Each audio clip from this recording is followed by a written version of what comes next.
She's 9 years old, a virgin goddess, symbol of power for the king of Nepal. He's a king with no kingdom, shunned, disgraced, yet clinging on. And the Maoists. They want a republic. If he's to stay king, he needs the blessing of the goddess child. But will he get it?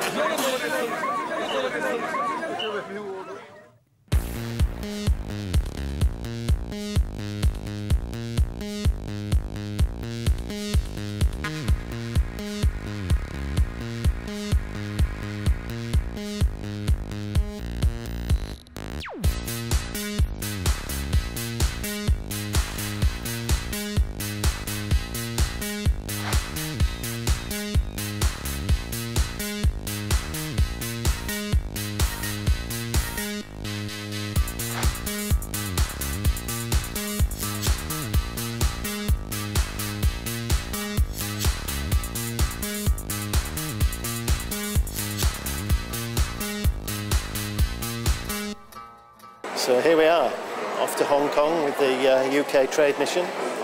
See if we can generate some business. That's wonderful. It's quite number 76. Philip Harrison's heading off to China on a mission, a trade mission. From Nando's to TGI Fridays, his Sutton Coldfield-based company designs restaurants and bars. Now he's hoping to beat the recession at home by drumming up new business on the other side of the world.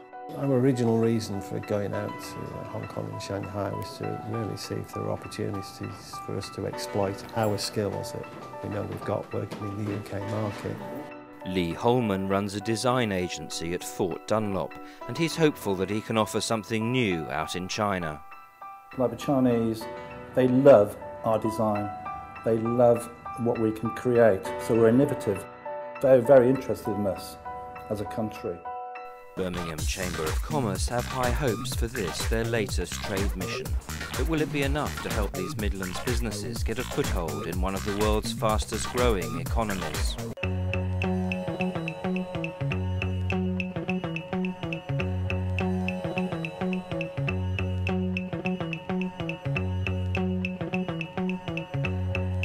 Well, I look at it myself as the beginning, really, of an exploration. That's the reason we're exploring. You don't know what you'll run into on an exploration.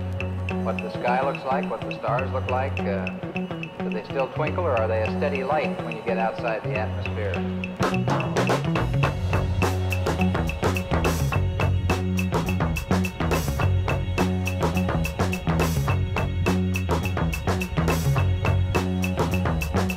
Energising. Invigorating. Fun. A journey. Enlightening. All of the need to deliver competitively priced, on-time projects comes back to the choice of the project manager, the choice of the company that can bring it all together and deliver. We value their expertise enormously. They are consummate professionals.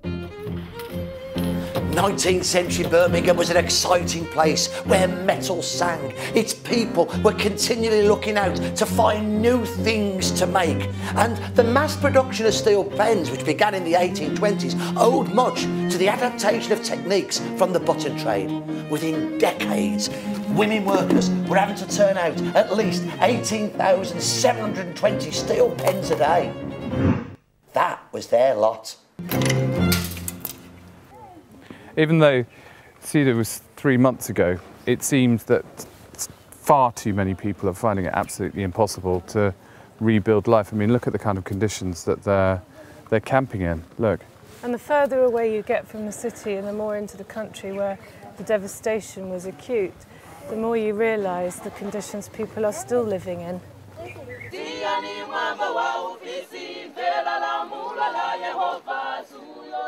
Hi, I'm Melinda Messenger and I've come out to Malawi with ActionAid to see the work that they're doing out here. I got involved with ActionAid because they're an organisation that aim to try and relieve some of the suffering of children around the world, and it's a subject that's very close to my heart. I've got 3 children of my own. 8, 9, 10. Poverty denies many children their basic rights to education, healthcare and safety. At centres like this one in Ndindi, the poorest children get all of that, plus, more importantly, the simple freedom just to be a kid.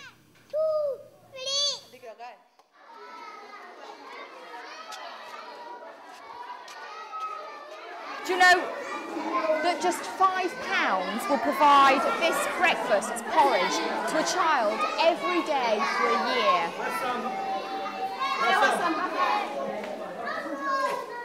They haven't got enough bowls here, so the children are all having to share, and they haven't got spoons, so the kids have to eat with their fingers.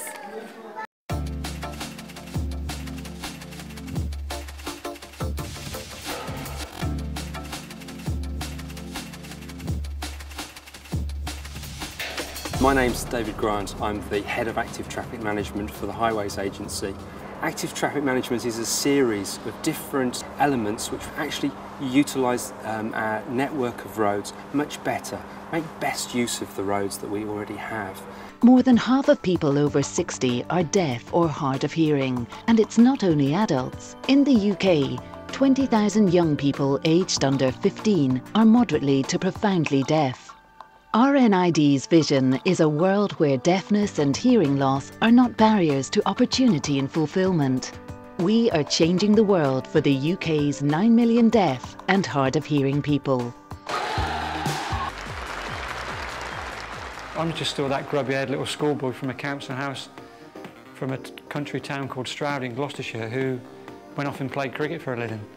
And I'm still pinching myself the fact that did that actually happen. In 1941, Frank Whittle brought his dream to the West Country, and the West Country made the dream come true. Never knew whether it was going to blow up, fly, or what the heck it was going to do. When it started up, there was such a terrific noise. It sounded as though you were in a drum and somebody was belting the outside with a hammer. It accelerated out of control, and so did everyone standing around it. I didn't, because I was petrified with fright. My father was a father rather than an inventor, and it really didn't dawn on me the enormity of what he'd done until long after he'd done it. That engine lifted that aircraft off the ground. One of my colleagues slapped me on the back. He said, "Frank, it flies." And in the tension of the moment, I rather rudely said, "That was bloody well what it was designed to do, isn't it?" Whittle's work in developing the first jet engine and the skills of Gloucestershire craftsmen led to the huge aerospace industry in this region, which persists until this day.